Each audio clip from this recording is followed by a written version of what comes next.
Good evening, YouTube.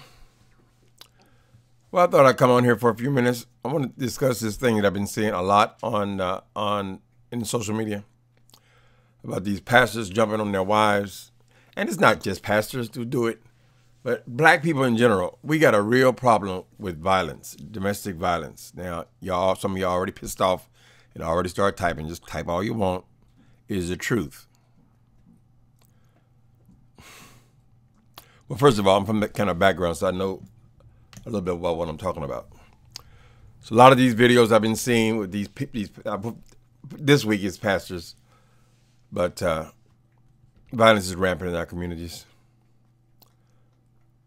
I see these videos. I see children in the background, like it doesn't matter because he's in a rage. He's whipping his wife. This dude, Michael Turbin, I just saw him going on for a couple of hours about how he was innocent, but he ended up being locked up in a mental institution. I don't know. That's not really my point. My point is this violence in the black and African American community. It starts young. In my opinion, it starts all the way from slavery. Let me tell you why I think that. I think it's unnatural for a normal person to beat their children with extension cords. Extension cords. This is a routine. So I don't care about people denying it. If you have not experienced it, then perhaps you just don't know about it. But it is common practice. Little kids beaten with extension cords. I went through this. I was, and then to add to the humiliation of this, I was stripped naked and beat with extension cords. Now, what does that sound like to you? What does it sound like? Does it sound like slavery? Isn't that exactly what they did to slaves? Isn't an extension cord very similar to a cat and nine tails? We've allowed this thing to go on and on and on. And when I became an adult, I was amazed that when I would bring that up in conversation with people, they thought it was funny. Oh, yeah, I got that all the time. Oh, she beat my ass with extension cords till I was damn near 20 years old. Accept it as normal. That's not normal. You think these white folks is out there beating their children naked with extension cords, leaving welts all over their bodies? That shit is bizarre. And it came directly from slavery, handed down generation to generation. It is the same thing. If you want to see something, see horrible atrocities, look at slave pictures. Think about what we do to our children. Anyway, so all this violence, it leaves scars.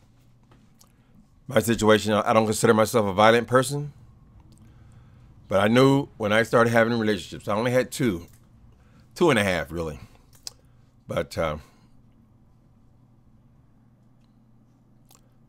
breakup always happened directly after a violent incident. My first partner, he was a little more physical than I was, and I resisted fighting with him. But we drank. So the first time it got to where it was violence, I said, "This not be no relationship. I'm not sitting up here. I could not deal with the way it makes you feel afterwards. I don't know how these men can beat these women all in the face and swell their eyes all up, and they just go back to being a normal person. I don't know how you live with that." So my thing is, if you are a violent person, you're prone to violence, you've seen it in yourself, you know it exists, you may have to sacrifice. Just don't be in a relationship. A lot of these guys who are damaged, they're damaged from the violence they've experienced their whole life. We don't want to look at that, oh, I got to discipline a child, spare the rod, all this shit. No. It's not normal to raise people that way. Because it teaches you that the conflict resolution is violence. Getting in a fight with an average black person, first thing you say, I'm gonna kick your ass. It always goes right to violence. Violence is conflict resolution. You don't want your children to be violent? Don't beat them. Try that. Many times you see people who children have been hurt in the streets, or they've done something horrible, and they're in jail for 30 years, 40 years, some of them 100 years. And the woman will say, or the father will say, I don't know where he got it from. He wasn't raised that way. He was a good child. He was... All he knows is violence. He knows violence from his parents. He knows violence with the parents fighting each other. When he goes on later on and gets the relationship of his own, he's seen the way a man is with a woman. He's accept that as being normal under certain circumstances. When they fight, there's always a threat. Many times it will get out of hand. And that's what we're seeing in this last couple of weeks with these pastors. People are highlighting pastors only because they have some kind of, visibility. But it happens a lot more than in the church. It's a damn shame it happens anywhere, but it's part of our reality. Anyway, so I'm rambling. What I want to say is this. Sometimes you just have to accept that you are damaged goods. You're damaged. You have the option. You can start going. You could go. I know a lot of black people don't go to therapy. They think it's a waste of money. They wouldn't even know how to approach something like that. Seek therapy. Try to get better. Get some resolution. How to have conflict resolution. Do all this training before you get involved with someone, because you know that when you get involved with a person, a woman, your ass is violent, and you're gonna hurt her, and you're gonna feel like a piece of shit for most of your life. And when I was in the pen, I would meet lots of guys, just nice guys, friendly guys. I mean, they had a lot of great personality. Then you find out when you start talking about relationships and so forth, you find out this is a wife beater. This is a wife beater. He's only violent when it comes to when he gets involved with a relationship with a woman. Serious if you end up in prison for it. So maybe the person just can't have a relationship. Maybe I'm just defective and I cannot be in a relationship because I'm too violent. Accept that. I can go to Coney Island and have a good time. I can enjoy my company and my family. If I already have children or whatever, I could be a decent father to them outside of a relationship. I can do fun things. I can enjoy TV shows. I can do a lot of stuff and not have the stress of being a wife beater or being an abuser, because you can't be happy. How you going to be happy? That woman laying over there with both her eyes closed. You can't be happy if you're an abuser, I don't think. They might say, I had to put her in a place and all that kind of shit. You have to feel like a piece of shit most of the time. So anyway, I was talking about in my own relationships. First time me and my lover got in a fight. Let it go the first time. He was the aggressor there.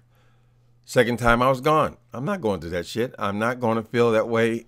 I'm not going to be involved in a relationship that's going to involve any kind of violence. That is the line. My second lover and I was really, really, really in love with this person. We had issues. You know, he's kind of a wild child when it comes to boys and all that. But the thing that broke us up is when I jumped on him one time. I jumped on him. I caught him with somebody. Like, well, after that, that was it. No matter how much I loved him. No matter how much I cared about him, no matter how much he cared about me, he used to follow me and write me letters and all this kind of shit to get back together. But he didn't understand like I understood. Ain't no way. So I guess what I'm saying is walk away. Walk away and you can have a life. Maybe you're not capable of having a relationship. Maybe your wounds are too deep. Maybe you can work them out with therapists and anger management, those kind of things. But your life is not going to be good if that's what you're doing. Jail, alcoholism, drug addiction. Walk away, man. That's what I say. You're not going to feel good about yourself as long as you're doing that. Right? So, I don't know why it was on my mind. Well, basically because I watched a couple of hours of people trying to justify their violence against women. I think it's just a damn shame. And I believe it starts with all this violence we put on our children when they're kids. Violence shouldn't be the answer to every question. Every time I see people on the street, every time they get into it, somebody's going to threaten the other one. I'll kick your ass. I'll beat your ass. You get your ass beat. It's always about beating people. It's always, I mean, why does it immediately go to violence? I have to physically do something to you. These are generational curses. It is a curse. But I think people can have a chance at being happy if they can accept their situation. I love this woman. I want to marry her, but I can't do it. I can't do it because I cannot keep my hands. Till I can keep my hands, and I'm convinced that I can keep my hands, I'm not signing on the dotted line nowhere. It is a miserable life. That's my opinion. That's just my opinion.